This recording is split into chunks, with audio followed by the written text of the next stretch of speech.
নবীকে বলছে আল্লাহ বন্ধু আপনার উম্মতের প্রত্যেকের আমলনামা আমি আপনার হাতে দেখাবো, আপনার হাতে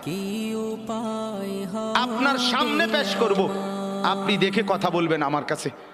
সুপারিশ আপনি কইরেন মানা নাই, কিন্তু আপনি দেখা করবেন। রাসূলুল্লাহ সাল্লাল্লাহু আলাইহি সাল্লাম যদি হাসরের ময়দানে এরকম আমলনামা খুলে উল্টায় আর পৃষ্ঠার পর পৃষ্ঠা দেখে ফজর নাই, জোহর নাই, আসর নাই, মাগরিব নাই, ঈশা নাই, শনিবার রবিবার, মদ জুয়া, অবৈধ উপার্জন, গান বাদ্য, নাটক, সিনেমা, জিনা, ব্যভিচার, বেহায়া, বেপর্দা সব উল্টায়। আল্লাহর নবী সাল্লাল্লাহু আলাইহি সাল্লাম তখন বলবে উম্মত কি এটা? উম্মত আমার 23 বছরের এত চোখের পানির কথা একবারও মনে হয় নাই, কি আনছো এটা আমারে? উম্মত তুমি জানো না আমি যে তায়েফের পাথরের আঘাতে পুরা পিঠ চালনির মতো জাজরা বানায় ফেলছে আমার? শোনো নাই তুমি?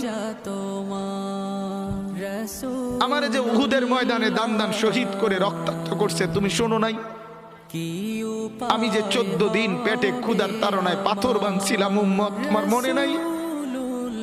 একবারও শোনো নাই আমার ক্ষুধার কষ্ট, আমার পিঠের ব্যথা, আমার দাঁতের ব্যথা, আমার কাঁধে 2টা কড়া ঢুকে গেছে? উম্মত আমার ঘরে 3 মাস আল্লাহর নবীর স্ত্রী আয়েশা বলছে আল্লাহর কসম উম্মত, নবীর স্ত্রী বলছে 3 মাস 3টা চাঁদ উঠছে ডুবছে, রাআইনা হিলালান সুম্মা হিলালান সুম্মা হিলালান, 3 চাঁদ 3 মাসে নবীর 9 জন বিবির কারো ঘরে আম্মা জান আয়েশা বলে এক ফোঁটা চুলায় আগুন জ্বলে নাই। মা আওকাদাত ফি আবিয়াতে রাসূলিল্লাহ নারু, নবীর একজন বিবির ঘরেও আগুন জ্বলে নাই।